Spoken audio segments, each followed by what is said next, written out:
I rented a haunted house because I was cheap. On the first night I moved in, the shower turned on by itself. I roared at the empty air. You pay the water bill? The water flow stopped instantly. I thought this was just the beginning. To my surprise, the next day, I saw 3 dishes and a soup on the dining table. Next to them was a note, meal fee $25. My mind calculated quickly. 3 dishes and a soup, meat and vegetables included. They looked excellent. A meal like this at a restaurant would cost at least $50. Going Dutch. Only $25? That's a damn good deal. I picked up my chopsticks. Picked up a piece of glossy braised pork and put it in my mouth. It was so delicious I almost swallowed my tongue. While devouring the food like a whirlwind, I mumbled a complaint to the empty air. I said, Sister Ghost, you're too stingy. You're already dead, yet you're still so petty. Can't you be a bit more open-minded? The air was silent, only the sound of my chewing. After eating, I let out a satisfied burp. Looking at the greasy dishes, my laziness kicked in. I tentatively piled the dishes in the sink without washing them, just to test my roommate's bottom line. Early the next morning, I was woken by the faint clinking of pots and pans. I tiptoed to the kitchen door and saw the dishes in the sink were washed clean, stacked neatly. Beside them was another note. Just an ordinary black pen. Dishwashing fee. $5 per time. Settle at the end of the month. I laughed from the absurdity. Truly, Island Bay have lived for over 20 years, and it's my first time meeting such a principled ghost. My competitiveness was fully ignited. A battle of wits, huh? Bring it on. I deliberately put a trash bag full of garbage at the door, blocking half the path. If you're so capable, throw it out for me. To my surprise, the trash bag disappeared the next day. A sticky note was attached to the door. Errand fee, 10 yuan. I worked overtime late into the night. Dragging my exhausted body back home, trying to turn on the light in the dark, suddenly, the living room light turned on by itself. The light was soft and not dazzling. A certain corner of my heart suddenly softened. Immediately after, a slip of paper drifted down from the lampshade. Leaving the light on for you, electricity bill calculated separately. Well, the warmth that had just risen was instantly crushed by those 4 words. Electricity bill calculated separately. I rolled my eyes at the ceiling. Days passed in this ridiculous battle of wits, one day after another. I gradually figured out my ghost roommate's temper. Her name is Liu Ryan. She's a neat freak. If I throw my underwear on the floor, that underwear will jump into the sink by itself. She also has OCD, the books on my bookshelf. If even one isn't lined up by height, it'll be perfectly organized the next day. Her cooking is superb, but she's extremely vengeful. If I complain that a dish is too salty, she'll make me plain boiled tofu for 3 days straight. She also has a sharp tongue. I bought a discounted shirt. While trying it on in front of the mirror, on the mirror, a line of words formed by steam would slowly appear. Worrying aesthetics. Worrying taste. Even more worrying wallet. I was hopping mad, shouting at the empty air, Is it any of your business? You stingy miser who wants to go Dutch even after death? Then the words on the mirror would change to, Same to you. I began to get used to her presence, even started to enjoy it. At least I never had instant noodles again. At least in this cold big city. There was someone who would leave the light on for me, even if that light cost money. Today, my only buddy Ji Bushang came to see me. I gave Liu Ryan a heads up beforehand. My brother is coming. He scares easily. Behave yourself today. Hear me. A magazine floated up from the table. On it were 2 massive letters. Okay. The next day, as soon as Ji Bushang walked in, he sniffed exaggeratedly. Lin Bei, did you hit the jackpot? Hired a maid. This place is too clean to be where you live. Your habits have improved. No sooner had he spoken than the TV, which was playing a gunfight movie, suddenly switched to the finance channel. Ji Bushang was instantly startled. Into a shiver, where's the remote? Why did the channel change suddenly? Probably a bad connection. I changed the channel back with a straight face. While we were chatting, the cup in front of Ji Bushang slid 5 centimeters toward the edge of the table. Holy crap, what ghost? The cup moved by itself. I calmly moved the cup back. Don't be afraid. My roommate is just a bit naughty. But the cooking is good. Ji Bushang looked at me in horror. That look was as if he were seeing a mental patient. Lin Bei, are you under too much stress? Are you hallucinating? I sighed. Knowing this couldn't be explained, after seeing off the terrified Ji Bushang, I sat on the sofa, feeling a bit dejected.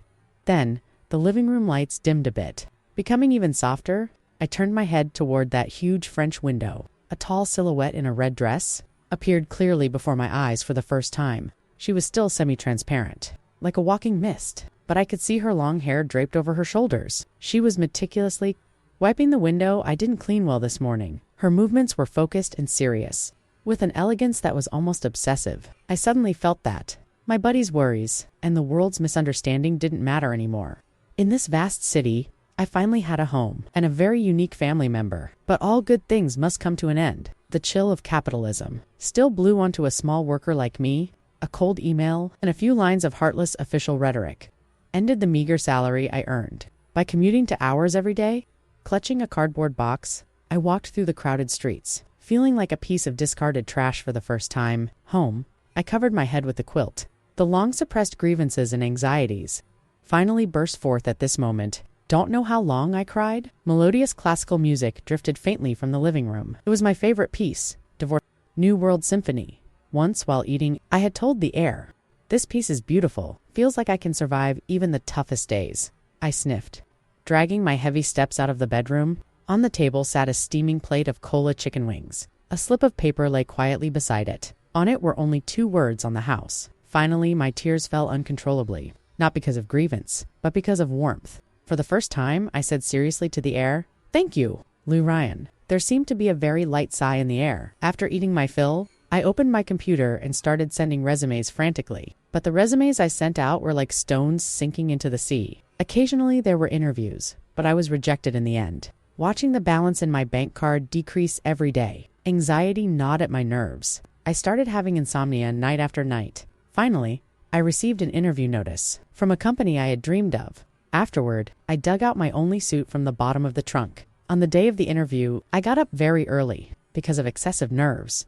While buying breakfast at the coffee shop downstairs, my hand shook. An entire cup of scalding Americano spilled onto my shirt. In that instant, I felt like the sky was falling. I ran home in a mess, wanting to die. Only 1 hour left until the interview. There was no time to buy a new one. Was I really going to give up like this? Just then, I heard the faint hum of the washing machine starting in the bathroom. I froze. I rushed over and saw that shirt stained with coffee tumbling in the washing machine. 20 minutes later, the washing machine stopped. The drying function started.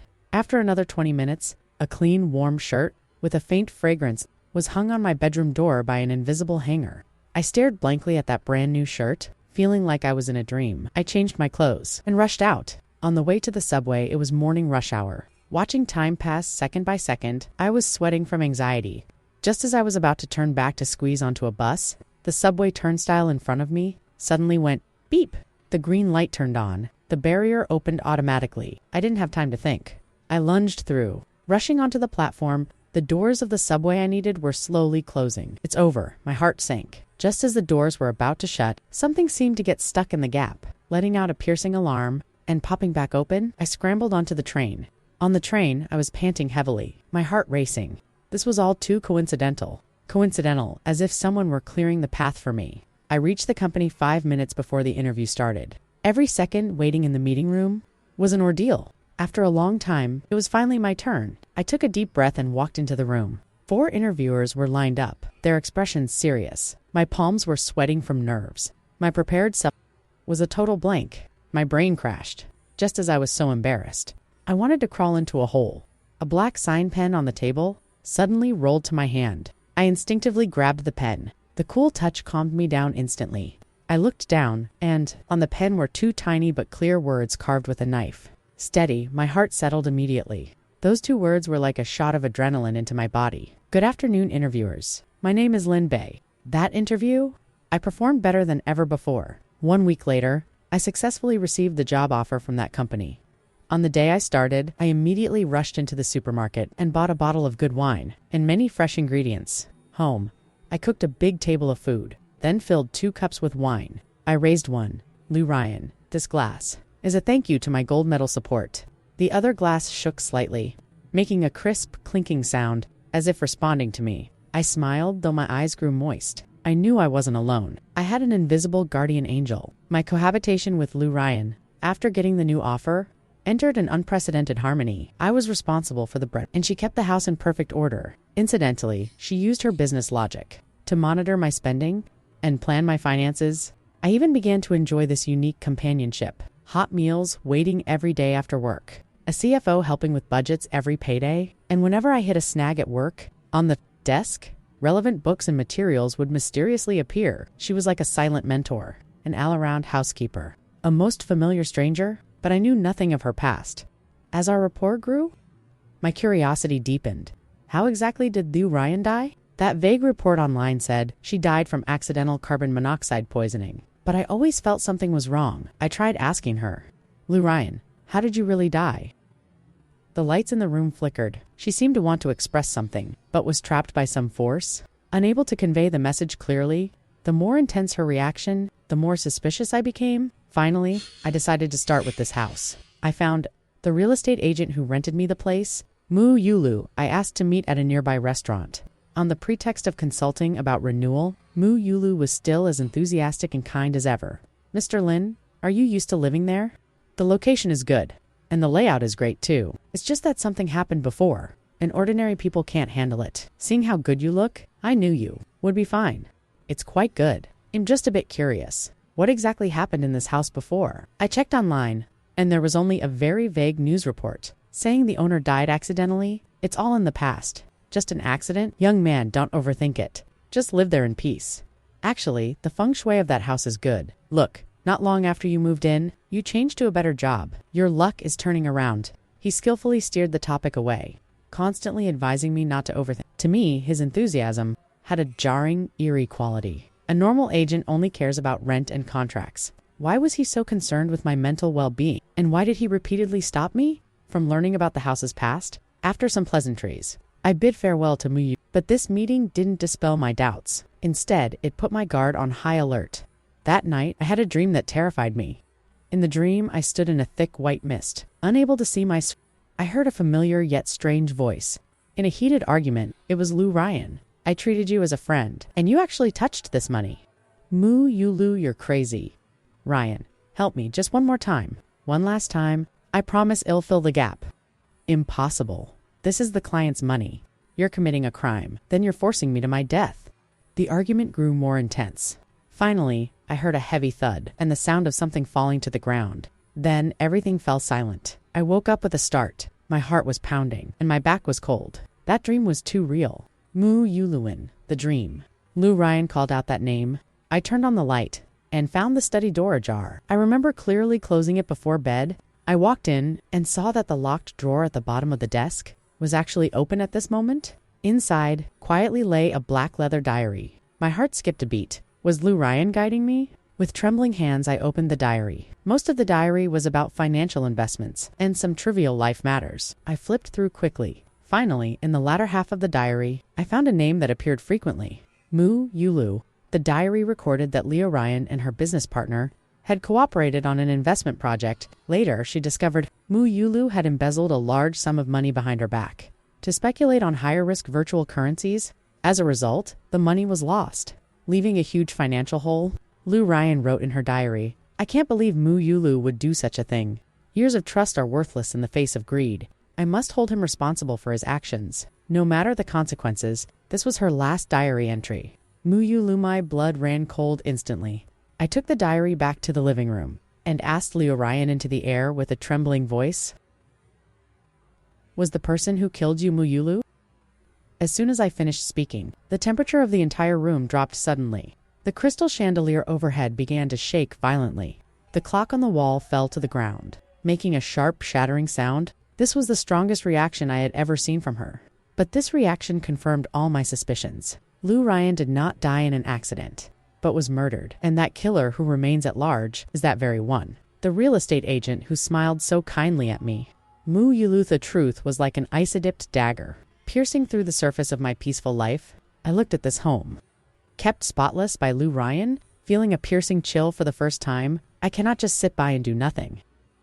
Lin Bei, you can't wimp out. Liu Ryan, don't worry. I will help send him to where he belongs. The lights in the room stopped flickering. Returning to a warm tone, I took a deep breath and began to make a plan. I need evidence. The diary is an important clue, but not enough for a conviction. I need to make Mu Yulu show her true colors herself. Under the pretext of being interested in investment and wanting to consult an expert, I contacted Mu Yulu again. This time, I asked to meet her at a noisy outdoor cafe and turned on my phone's recording function in advance. Lin, you are really motivated. Starting to think about financial management right after changing jobs, I have no choice. I'm tired of being poor. It's mainly because you have good taste. Sister Moo, recommending such a good house to me, which changed my luck. Speaking of which, still curious about the original owner, EMS, Liu. I heard she was also a financial elite in life. Did she also do investments? I stared closely into Mu Yula's eyes. When I mentioned the 3 words, Liu Ryan, her pupils had an imperceptible contraction. Yes, Ms. Liu was a rare talent. It's a pity the heavens were jealous of her talent. Recently at home, I found some diaries and notes she left behind. There are many professional terms I don't understand. You were close to her, Sister Moo? Could you help me take a look? I appropriately threw out the bait. Mu Yula's face finally showed a slight change. Her hand holding the coffee trembled for a moment. A diary, huh? Other people's private items, it's better if I don't look at them carelessly. Lin, living in that house? You haven't encountered anything strange, have you? Strange things like what? Like hearing sounds in the middle of the night? Or things moving by themselves? Her voice was very low. With a hint of inquiry in her eyes, my heart sank. She was testing me. Testing whether I knew about Liu Ryan's existence? No, I sleep very soundly. Maybe it's because my fortune is strong. During that meal, both of us were testing each other, but neither got the desired answer. From that day on, I felt like I was being watched by a pair of invisible eyes on my way home from work. I always felt footsteps following not far behind. But when I turned around, there was nothing. The supernatural events at home also became unfriendly. No longer orderly chores and thoughtful nightlights. In the middle of the night, the sound of sharpening a knife came from the living room. Again and again, particularly eerie in the silent night. On the bathroom mirror, a bright red bloody handprint would suddenly appear, as if someone had just crawled out of there struggling. I knew this wasn't Liu Ryan's doing. Liu Ryan's haunting carried a sense of order and a quirky tenderness. But these were full of pure malice and intimidation. Mu Yulu probably used some method, or found someone to deliberately play ghost, to try and scare me away. She's afraid, scared, ill. Find something. I shouldn't among Liu Ryan's belongings. Late one night, I woke up from a nightmare, and saw in the bedroom window a thin layer of mist had condensed. There were a few words slowly forming on the mist. It was Liu Ryan. She used all her strength to write 3 words, danger, leave. Her handwriting was no longer forceful as before, but had become crooked, as if it could dissipate at any time. My heart tightened painfully. She was protecting me, even though she herself was trapped here. The first thing she thought of was to let me leave this dangerous whirlpool. I walked to the window, wiped away those 3 words, and against the cold glass, said softly but firmly, "Am not leaving. This is our home. The one who should leave is someone else." The next day I took time off work, and bought online several miniature cameras disguised as chargers and ornaments, one facing the main door, one placed in a corner of the living room, and another hidden on the bookshelf in the study. On the 3rd day after the cameras were installed, Mu Yula's call came. "Lin, are you at home? The gas company is doing a safety inspection in the area. As the agent, I need to cooperate with them. To check the pipes at your place? Let's see when you are convenient for the gas pipe inspection." What a great excuse. To enter the room legitimately, while laying the groundwork for her next plan, I suppressed the disgust in my heart. "Sure, I happen to be home today. You can come over any time." After hanging up, I immediately left a message for Liu Ryan. I wrote on a sticky note, "She's coming. Act as the situation dictates later." Done writing. I placed the note in the most obvious spot in the living room. Half an hour later, the doorbell rang. I saw Mu Yulu through the peephole. I opened the door and pretended to welcome her warmly. "Sister Mu, thanks for the hard work." "No trouble at all. It's for the residents' safety." From the moment she stepped into the room, her eyes never stopped moving. She was like a venomous snake, scanning the living room, dining room, and balcony. Finally, her gaze landed on the closed door of the study. She walked toward the kitchen. I followed behind. She pretended to tap and check near the gas stove and water heater, but her mind was not on it at all. Just then, a dining chair near her feet suddenly slid back half a meter. "Who is it?" Mu Yulu turned back with a pale face, but the living room was empty. "What's wrong, Sister Mu?" Nothing. Maybe I'm seeing things." She tried to stay calm, but a layer of fine cold sweat broke out on her forehead. This further confirmed her guilty conscience. A person with a clear conscience, how could they be scared like this by a moving chair?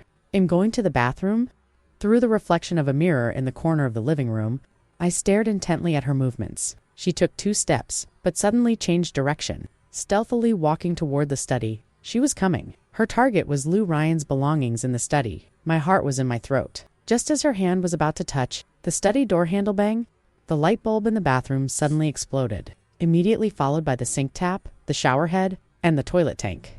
Every place that could discharge water, all turned on automatically at the same time. Mu Yulu let out a piercing scream and scrambled away from the study door. I immediately rushed out, pretending to be even more panicked than she was. What happened, Sister Mu? That part of the house? In the bathroom? Oh, it often does that. You'll get used to it. Maybe the wiring is just old. Mu Yulu looked at the messy bathroom, then looked at the eerily quiet living room. That, Lin, I see the pipes have no problem. No, I have things to do at the company. They'll be leaving now. She almost fled to the door, messily putting on her shoes. The moment she pulled the door and stepped out, she looked back at me. That look was no longer disguised, cold and venomous, full of unconcealed killing intent. I felt a shiver, but didn't flinch, calmly meeting her gaze. The door slammed shut. I leaned against the back of the door. Exhaling a long breath, my legs went weak. Almost sitting on the floor, the sticky note in the living room saying, "Act as the situation dictates," silently floated to the ground. I walked over and picked it up. I won the first round. I immediately turned on my phone to check the camera replay, the video clearly recorded. Mu Yulu sneaking toward the study, and that final murderous look? One more piece of evidence, but I knew the failure of this test would only make her more desperate. Next time, she would no longer have any disguise. The storm came faster than I imagined. After Mu Yula's failed attempt, she completely tore off her hypocritical mask. She knew this house was not clean. She decided to use this to her advantage. She wanted to repeat her old trick. She wanted me to die in a carefully arranged accident too. Gas poisoning. 2 a.m. I was awakened by a heavy thud in the living room. The sound was like someone jumping in from the balcony. The noise made upon landing, it's her Mu Yulu. I held my breath, quietly crawled out of bed, hid behind the bedroom door, and peered out through the crack. A dark shadow was slowly moving in the living room. Holding a tool bag, heading straight for the kitchen, heart pounding, almost jumping out of my throat. I forced myself to stay calm. I reached for my phone on the nightstand, turned the screen brightness to the lowest, and my fingers trembled as I dialed 110. The moment the call connected, I didn't make a sound, just pointed the receiver toward the living room. This was a survival skill I had seen before. Silent reporting. The operator will default to you being in danger and track the signal's location. After doing all this, I immediately opened the camera app, turned on the live stream function, then used a preset SOS message to send the live stream link with one click to my buddy Ba-chung. If something happens to me, this is the evidence. Don't call the police. Wait for them to contact you. After sending the message, I gripped the phone tightly, hiding behind the door, not daring to move a muscle. In the living room, Mu Yulu had already reached the kitchen door. She was going in to sabotage it. The moment she pushed the kitchen door open, a sudden change occurred. Bang, a loud noise. The kitchen door slammed shut right in front of her. Mu Yulu was startled by this sudden turn of events, then reacted, starting to bang on the door frantically. Open up. Open the door for me. Who is inside? Get out here. I saw through the crack. In the air of the living room, a semi-transparent figure was fluctuating violently. It was Lou Ryan. Her figure was dimmer than ever before, like a wisp of blue smoke about to be blown away by the wind. I could feel that just closing and locking that door had exhausted most of her strength. She was using her existence to buy me time. Mu Yulu couldn't smash the door open, so she started kicking it. The old wooden door made an overwhelmed sound. Lou Ryan's figure with each impact became even more transparent. I saw her originally clear outline begin to blur and dissipate.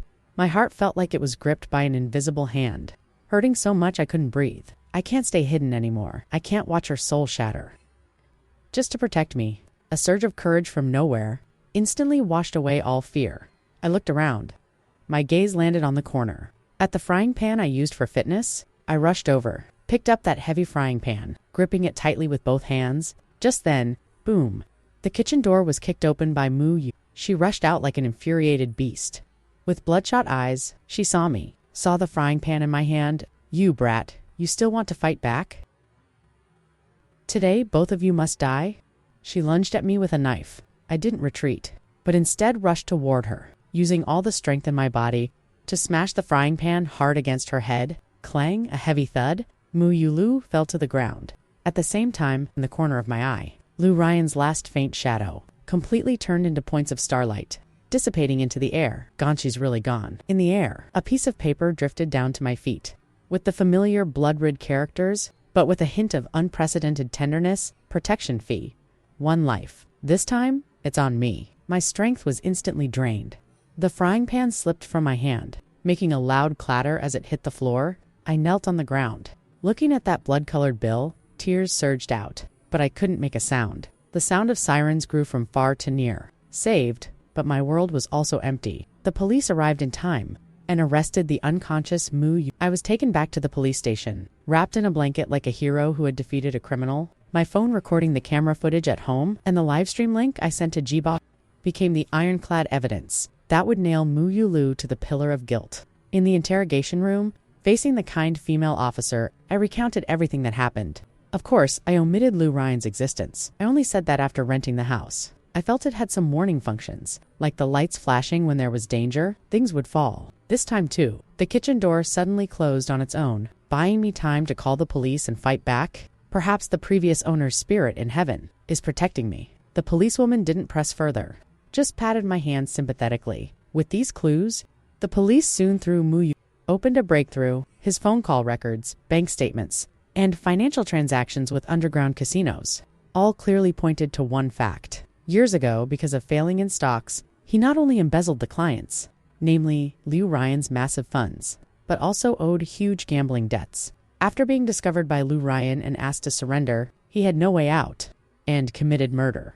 He first, during a dispute with Leo Ryan, used a heavy object to knock her out, then forged a gas leak scene, creating a perfect accidental event. For all these years, he has been acting as a real estate agent, monitoring this house, fearing that any tenant would find any clues. When he realized that I might have developed some connection with Lou Ryan, he developed murderous intent, attempting to use the same method to make me a new secret in this house. A few days later, major news media all reported on this case sealed for years. The news of the murder case unexpectedly being solved, Lou Ryan's name, finally no longer with accidental, and the ridiculous word, death, associated together. Her grievance was finally vindicated. I sat in the taxi, looking at the news on my phone, exhaling a long breath, relieved, but more so empty. I returned to that house again, returned once more to that place he and I called home.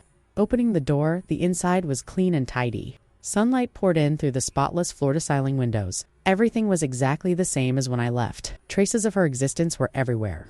Neatly stacked books, spotless floor, clearly categorized seasonings in the kitchen. But I knew she was gone. There would never again be blood-red notes of food costs. There would never again be warm lights left on for electricity bills calculated separately. There would never again be that blurry figure in a red dress, ironing clothes for me in the middle of the night. For the first time, I felt such a huge, suffocating loneliness and sadness. Walking to the sofa, hugged the cushion she most often sat on, buried my face deep into it, finally crying out loud. When tired of crying, I began to tidy the room. I thought she loved cleanliness so much. I couldn't leave this place in a mess. While tidying the study, underneath that diary, I found another black ledger. It was the ledger between her and me, recorded stroke by stroke. May 10th, dinner, AA system. May 12th, washing dishes. Lin Bei owes 5 yuan. May 15th, taking out trash. Lin Bei owes 10 yuan. I flipped through it, page by page, smiling through tears. This stingy ghost. Flipping to the last page, I thought it would be a total amount owed, but there was no bill there. Instead, it was a line of words, a line written with a black water pen, still elegant, yet carrying a tenderness I had never noticed. Lin Bei, live a good life. Eat on time. Don't miss me. My defense mechanism at the moment of seeing this line completely collapsed. I hugged that ledger and squatted on the ground, crying like a child abandoned by the whole world. Life returned to so-called normal. I continued going to that dream company to work, every day in the cubicle of the office building, playing the role of an emotionally stable adult. No one knows what kind of life and death catastrophe I experienced, and no one knows that I lost such an important person. I didn't move house. Ji Bochung advised me several times. He said this place was too sad. I should change environments and start over. I refused. I said, this is my home. I began to unconsciously follow the rules between me and Lou Ryan. After eating, I would immediately wash the dishes clean, wipe away water stains and put them back in the cupboard. When the trash bag was full, I would throw it out immediately, never letting it stay by the door overnight. I began to learn how to cook, even though it tasted terrible. I would insist on making 2 portions of food. I would place the other portion on the empty seat opposite me. Then, to the thin air, chuckle and talk about what happened at the company today. The weird clients I met, The project bonuses I received, I knew there would be no more response, no more mockery of my taste appearing on the mirror, nor would classical music play when I was sad. But I still stubbornly kept these habits. As if in this way, she had never left. I started to work desperately hard, more so than any time before. I took on several large projects, got promoted and a raise. My career was flourishing. Colleagues all said I seemed like a different person, calm and decisive, like a tireless machine. Only I myself knew. I wanted her to know that I really was living a good life. With my first generous project bonus, I went to the suburban cemetery. I found Leo Ryan's grave. The she in the photo was younger than I imagined, wearing a red dress, delicate features, with a faint smile at the corners of her mouth. She was a very beautiful woman. I placed a bouquet of white chrysanthemums before the grave. Then from my bag, I took out a bill printed on A4 paper and lit it in the incense burner. On it was written, rent, utilities, security fee, emotional distress fee, totaling a lifetime. Lou Ryan has settled it all. Next life, it's my treat. The fire reflected on my face. I smiled, yet tears fell. Having done all this, I thought the story of her and me had reached its full stop. Until that day, because of an emergency project, I worked late into the night. Dragging my exhausted body, I opened the door. Pitch black. I habitually reached for the switch on the wall. Clack, that familiar floor lamp in the living room lit up. Warm and soft light. I froze. My gaze slowly moved to the dining table in the living room.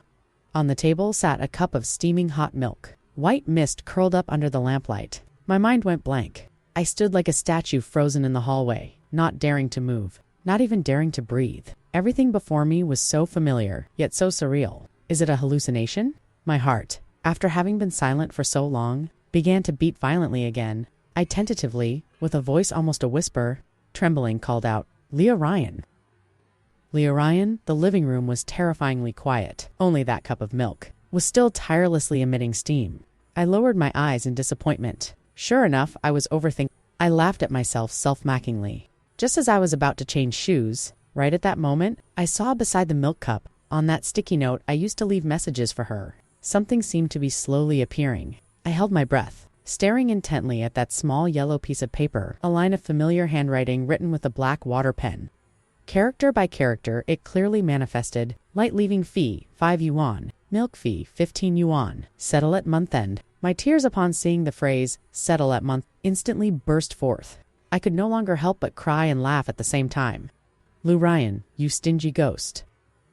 You, iron, rooster. Under the lamplight, that figure I thought of day and night, briefly coalesced into form, more clearly than at any time before. Though still semi-transparent, I could clearly see her wearing the red dress. With a familiar, doting smile on her face, she didn't speak, but her eyes explained everything. Turns out, that day's liver-sking protection didn't make her soul dissipate. It only exhausted all of her power, leaving her in a state similar to deep sleep. It was my longing for her. It was my day after day living well. It was my stubborn preservation of this home's integrity. These strong intentions, like a steady stream of energy, woke her from the deep sleep bit by bit. Why didn't you leave? Your grievance has already been cleared. You can go where you are supposed to go. She didn't answer directly. Her figure floated over to the shoe cabinet in the hallway and pointed at the cabinet door. I walked over in confusion, pulled open the shoe cabinet. Beside my pile of sneakers and canvas shoes lay quietly a pair of brand new lady slippers I had never seen before. It was what I had bought on a whim during my last supermarket trip. At the time, I didn't know why I bought them. I just felt that this home should have such a pair of slippers. Life seemed to have returned to the starting point, yet everything was completely different. I looked at her helpless, smiling face and laughed along too. Yeah, why leave anymore? This is her home, and I am also her family. Sunlight poured through the window, lighting up the dust, dancing in the room, and also lighting up to souls relying on each other. We will continue as each other's most special family, continuing in this noisy city to write our own cohabitation story, of course. There's also that ledger of sweetness that can never be fully calculated.